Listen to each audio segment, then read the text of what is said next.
Okay, yeah, I know, it's been a bit. Welcome back to the channel where backseating is not only allowed but encouraged. Metro 2033 is a book that depicts a post-nuclear annihilation Russia. Yeah, the guys over in the US get their fun little happy Fallout land, meanwhile Russians are out here fighting demons. Like, literally. 8 years later, and a game based off the novel is made, which is very well known for its survival gameplay, requiring a player to properly manage their resources in order to survive. So let's make it even harder by beating the game using only the Revolver on its highest difficulty. This means no HUD, low supplies, and enough health to get trampled over by a strong gust of wind. So to put it in simple terms, can you beat Metro 2033 with only the Revolver? A quick note before I begin, I'm playing Metro 2033 Redux, which is a remake of the original game, so don't go down into the comments correcting me. Or maybe do so, as the comments are usually good for the algorithm. Anyways, let's talk about the prologue. You play as a young soldier by the name of Artyom. You and your comrade Miller are slowly making your way up a tower. We will figure out why the tower is important later. Start making your way out, and what the hell is this? So let's go over the major roadblock in this game. Not being able to use a revolver. Surely the run isn't just over as soon as I start, right? No, of course not. The rules of this run are very simple. You can only shoot the revolver. The only real exception would be using your own two hands when it comes to melee combat, as it sucks anyways, and I don't really need it unless I'm doing stealth or it's a quick time event. Okay, so no shooting is pretty simple as long as I don't have to fight anything. Yeah, I need to stop talking. As long as I stick to the golden rule of this challenge, we should be okay. As we progress through the area, we finally go outside and put on our gas masks. I will probably explain mechanics better as the video goes on, but I don't have time for that as the holy light of God comes to smite me. This quickly follows up with the team throwing hands with demons, and in my case, I literally am. Although I was not cut out for this world, I am quickly overrun and succumb to the demons with a quick fade to black. This actually starts chapter 1, multiple days before the incident. Artyom is relaxing in bed when his stepdad comes in to tell him about his friend's arrival. The living conditions here suck, as you quickly realize that you and everyone else here are living inside the metro stations and tunnels to survive. But the station is bad, like, we just got attacked by a horde of shadow creatures kind of bad. Hint hint. Anyways, go to the tunnel entrance and Hunter arrives at the doorstep. This quickly begins a conversation and a gift, but the good times end quickly as the creatures from the prologue show up due to the recent attack. But unlike before, Hunter is here. You quickly load up and look who finally showed up. I can finally fight back at a decent capacity and defend the room segment goes by without any issues, but then egads, the Dark Ones attack the other post. Hunter gives you his dog tags and tells you to go to Polis if he does not return, as he quickly heads deeper into the tunnels to find the creatures that did this. And guess who didn't come back? Wake up from bed again, and this time you're going on an adventure south, taking a job as a guard for a supply cart. So we quickly supply ourselves with ammo, money, future money, and some supplies so I don't die. No time for jokes, however, as I quickly hop on the battle bus and make our way out of the station. Now that we are out of safety, we pulled out our revolver. Oh, Jesus Christ. After a bit of tunnel exploration, we find the crew going unconscious due to an epilepsy warning. Here we see Hunter possessing the same skills with an AK as I do in CSGO. Anyways, awaken my masters, we're getting jumped. Again. This on-rail section is going well until my good friend hands me a gift. Yeah, I remember now, it was a quick time event, it was a match me there. Artyom, take my shotgun! Here! Ew, disgusting. Haha, you fought. Get knocked off the cart and you surprisingly make it out alive, managing to successfully save the group. Well, the ones that mattered anyways. To celebrate our successful victory, we drink at the local bar, but my mission is just getting started. Apparently word about me wanting to head further south got out fast, as a young boy took me to someone for the low price of one whole doubloon. This introduces us to my beloved Bourbon. He cuts to the chase, saying that he needs a travel buddy to head down south with. I help him out and he gives me his AK-47, a pretty good weapon. It has decent recoil, a high magazine capacity, great damage, it's not a revolver, god damn it. Well, it's not entirely useless. This begins something I like to call vendor strats. Long story short is that you can buy things at every major station that you come by in this game. Pretty nice, but it gets better. You are also able to sell everything that you have that isn't nailed down. So we can sell my shotgun and all of its ammo, alongside the submachine gun ammo I got before I departed from home, which I can use to then pimp my gun. So now my revolver is looking a bit more pretty, and I have a grand total of 40 ammo. So yeah, this is the max ammo capacity you get on the revolver. At first it seems fine, plus there's always the opportunity to get more from scavenging, fair point, but here's the thing. You're kinda meant to ditch the revolver by now. The shotgun kinda does everything the revolver wants to do, and we conveniently were just given one. Revolver ammo is surprisingly rare and pretty much non-existent by the time you get to the mid or end game, which means that all of our ammo mainly comes from these vendors at every station. Well, with impending doom behind us, we travel with Bourbon out of the city using a secret passage. We had a fun adventure, laughs were had, memories were made. This leads us to the market, and we start to realize Bourbon is quite the troublemaker, having a history with shady people. Not a problem, as we decide to finally head up to the surface and meet all the new and exciting things the world has to offer. Firstly though, I need to equip a gas mask, which is just a timer for you to get through radiation zones quickly. And by quickly, I mean like you have 10 minutes, and I've never really felt pressured by this mechanic ever in this game. Also, did I mention the traps? Well,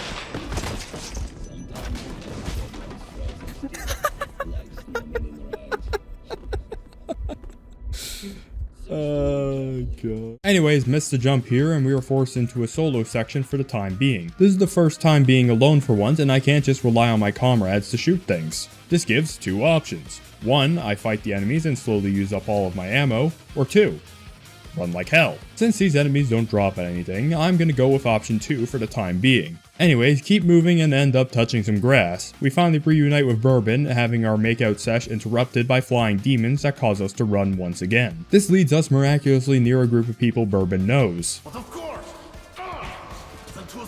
Ooh, you hear that sound effect? Yeah. Oh, ooh, you hear that? That's how you know he's getting hurt. Move it. We'll finish this later. Some Mac sound effect, oh my god.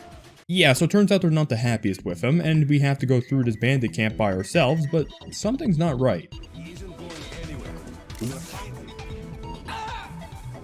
This shortly leads to the death of the goat, but the introduction of Khan, who has some weird kind of supernatural abilities to notice ghosts and stuff, which apparently you, the character, have as well. Sure. This leads to a section here where all we have to do is defend the area from a massive horde of creatures. Well, no problem, all we have to do is... I'm out.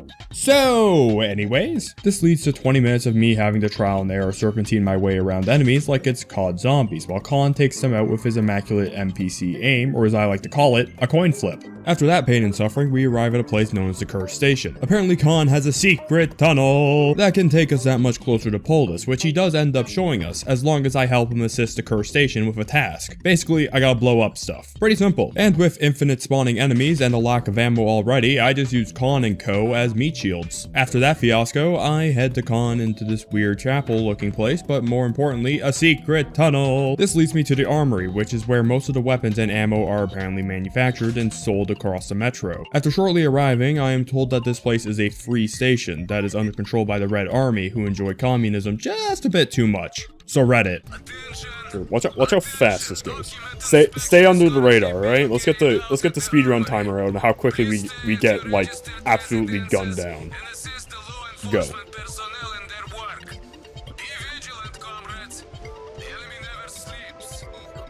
Go here. Go right here. Over here, and you get caught in the surprise inspection. And who are you? The comedian's boyfriend! Put your hands out! You're under arrest. Wow, amazing. A fantastic speedrun. So this whole staying under the radar thing doesn't go as planned, and I am quickly being chased by just about every single person with a gun in this station. But I am shortly rescued by a friend of Khan. He helps me with my journey, and he just puts it bluntly. I need to go west, but the Western Front is currently in the midst of a battle between a group of fascists that have been giving them trouble for quite some time now.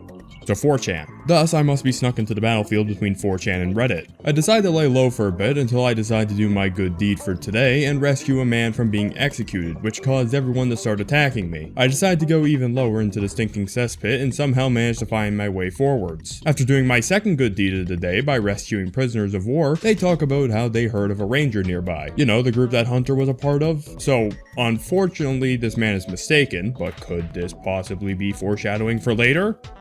Yes.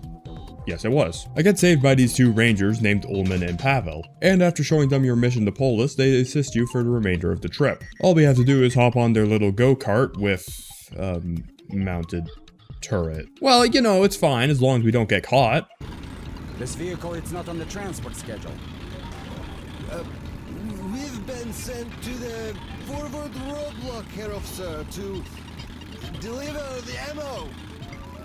They've already received the ammo shipment. Who are you? Raise your eye shield. Stop! Alert! Man your vehicles! Please. Once. Just like once. I want to do a challenge run on a game for this channel that doesn't fall apart the second I get to a certain part in the game. Whatever. Shit the failure of my life, taking on a small army consisting of 100 soldiers, multiple mounted technicians, and a goddamn armored tank. If I sound annoyed, it's because I am. So we get to the part where we finally depart from the vehicle just to enter another vehicle. Which, yeah, sure, it's nice and all because now I don't have to use the machine gun, but it's just the same as before. Well, you know, until this happens.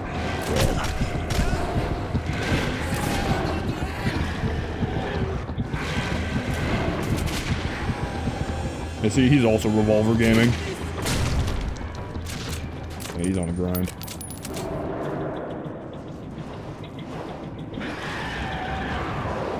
I did say Revolver gang forever. Went out like a real one.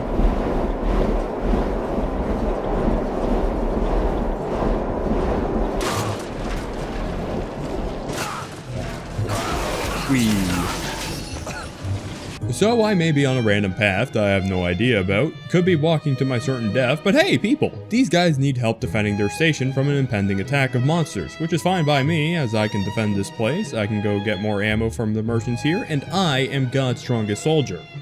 Maybe not. Okay, for real this time. I get up and defend the station with only a few people and... Okay. Alright, I know this looks bad, the defenses got breached, but I tried my best. Further into the past tense of a station, we come across a goblin. This kid does not shut up. It's just like, all he does is just talk about how there's gonna be things behind me. His uncle. You told me you take me to... Go away! Leave me alone! Mom told me not to talk to strangers. Shut up! Anyways, we move forwards with this brat and see this guy, and quickly reunite him with his mother, and the rest of the fleeing station. I turned down the reward ammo as I was already filthy rich at this point in the game, and morality points or something like that. Anywho, same song and dance as before, loading up on gear before heading up to the surface. We find 4chan Nation once again preparing for a sneak attack on the unsuspecting station people, but what they did not know is that I know that they don't know that I know about the sneak attack that they are doing, so I can retaliate with a sneak attack of my own that I know but they don't know. Did you get all that? There. Transmitting.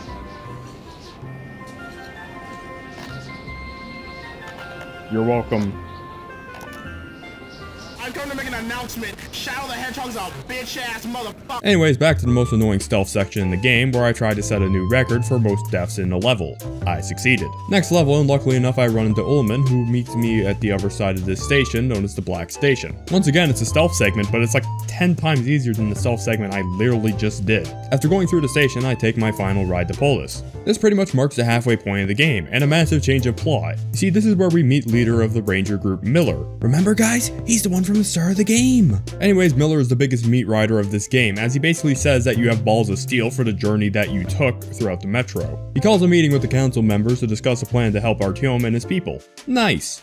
This plan fails, however, so we decide to take things into our own hands. Miller, being base as always, talks mad trash about the council and proceeds to tell Artyom about his own plan of a secret command center within the metro known as D6. The only information for its location, however, is in the library archives, on the surface. Let's start back up one more time, and I am not joking when I say this. This is the last section where I can purchase ammo, and I still have half a dozen levels to get through, once again, with 40 bullets. After arriving on the surface, I quickly found myself having to use some of that ammo to take out monsters until backup finally arrived. Getting into the library was not that hard, but required me to do some spooky puzzles. The group gets attacked again, with one member getting wounded, so the rest of the group retreats except for me for some reason. This is when you find out why, even though they knew of this place's location for some time now, they did not get it already. Meet the librarians. They are a monster enemy that you need to hide from. Failure to do so results in things. After sneaking, or in my case running, past the librarians, we miraculously find a small folder within a sea of archived information. But now I need to escape from this Alright, now place. we gotta escape the library.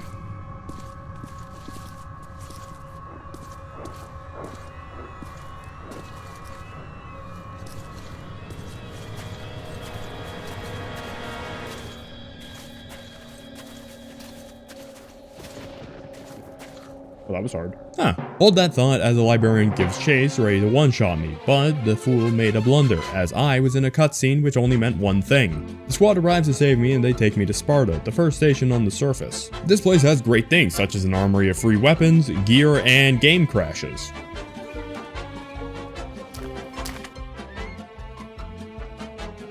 Oh. After a quick reboot, and definitely not 2 days later, the D6 group trademarked go on a fantastic journey to D6 using this trolley. Wait, what even is this? No time to think about it too much as Artyom passes out and have another one of those silly dreams where they talk about how the real monster is us or something like that. Anyways, long live Super Earth. We awake from our dream to find the group of monsters coming to get us and...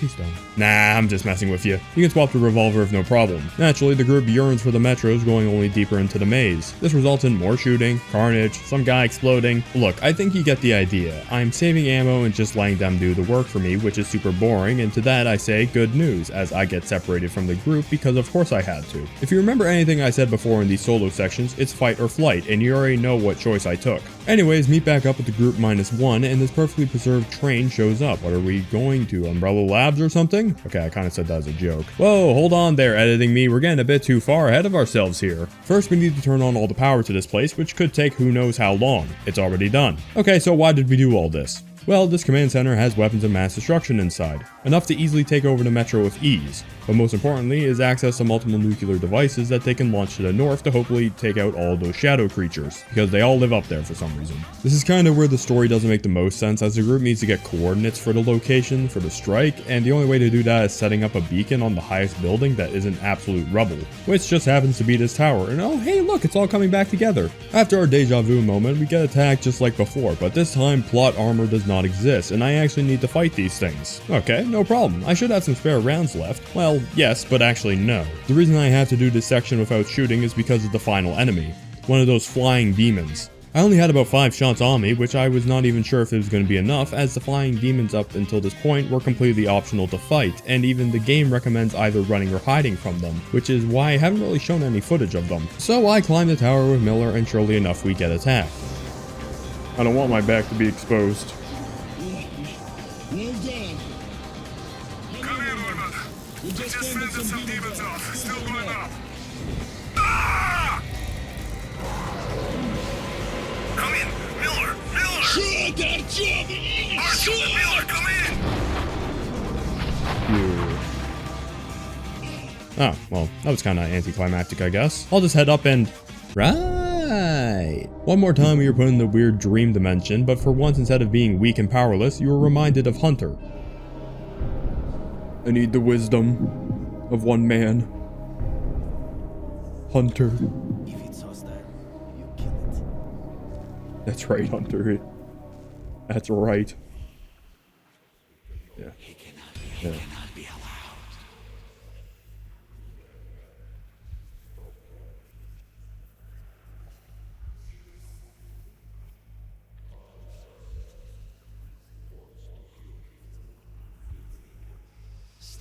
Stop him.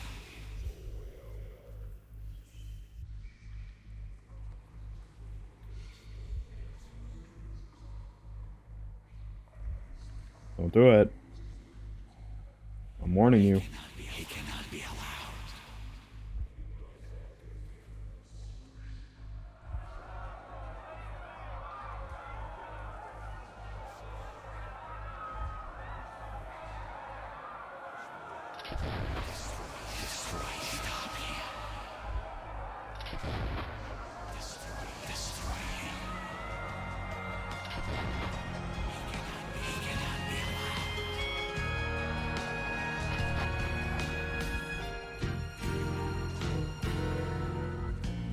I'm sorry.